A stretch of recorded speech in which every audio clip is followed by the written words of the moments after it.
I'm Owen Hassett from Independent Trustee Company. Today I'm going to talk about COVID-19 and how it might affect your pension plan. I'm going to speak about three different types of schemes.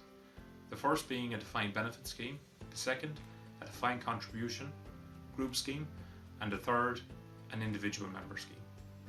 Firstly, looking at a defined benefit scheme, the first thing we will look at is investment returns. Investment market volatility may have an effect on the solvency of the scheme. This may be further affected by the employer exercising a funding holiday due to an inability to pay. Thankfully, strong returns in the previous decade have left the majority of DB schemes in a far better position to face a crisis than they would have been for the financial crisis.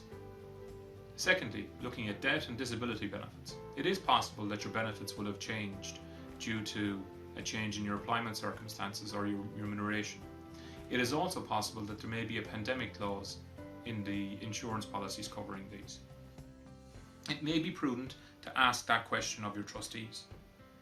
If your benefits are affected, seek financial advice on replacing them for the period of the pandemic. If you've been made redundant due to the pandemic, it is absolutely certain that these benefits have ceased, and I would urge you to seek financial advice as quickly as possible. Next, moving on to DC schemes.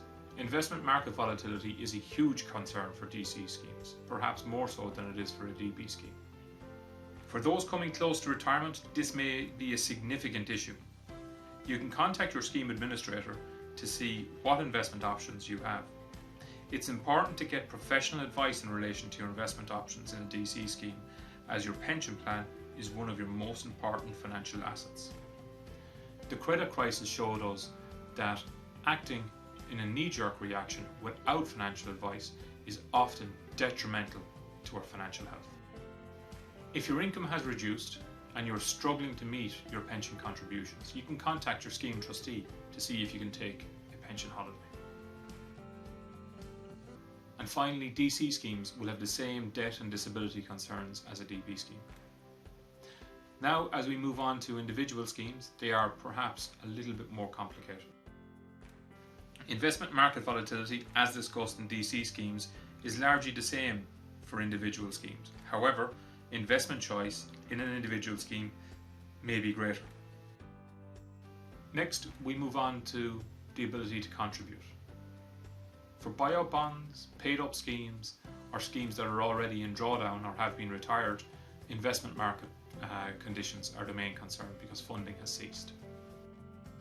For schemes that are still being funded at the moment, the ability to fund is an issue. For a PRSA or a personal pension, funding is quite clear. You can fund up to a set percentage of your annual income. In a PRSA, you can also pre-fund, meaning that you can pay a contribution now and get tax relief on that over the coming years. As we look at active occupational pension schemes, the funding calculations are quite a bit more complicated. These are dependent on your salary and service and whether you're a 20% director or not. The first thing to remember is that service accrues in any year in which a payment is received from the employer. Since COVID-19 started in March, it's likely the majority of people will have service for 2019, 2020, and hopefully by 2021, COVID-19 will be behind us. For a client who's a long way out from retirement and looking to fund, the salary for 2019 or the current salary in 2020 can be used for a max funding calculation. For people closer to retirement, it's important to ensure that you do not overfund your pension scheme, leaving you with a problem at retirement. Here, you will have to keep in mind the rules in calculating salary at retirement. The salary used for calculating your retirement options is dependent on whether you're a 20% director or not, with 20% directors having more restrictive calculations than non-directors. Final salary for a 20% director is calculated based on the average of 3 or more years ending in the last 10. For someone who has not seen significant increases in salary in the last few years, it is likely that they will be able to identify 3 earlier years that will suffice. For individuals who are not 20% directors, there are 2 additional definitions of final remuneration. Firstly, the amount of pay for any one of the last 5 years, and secondly, the rate of pay at retirement. For non-20% directors, these flexible definitions are likely to resolve any issues they might have. If you qualify as a 20% director and you're concerned that a reduction in your earning capacity might have an effect on your pension options at retirement, then perhaps you should think about giving up your 20% directorship. It's important to note if you do so, you will have to stay on as an employee who is not a 20% director for a period of 3 years before you lose your 20% director status.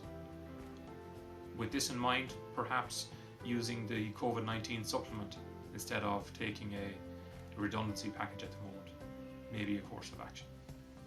Thank you for taking the time to watch this. I hope it has been of benefit to you. If you have any questions, please feel free to contact me and the details shown on screen.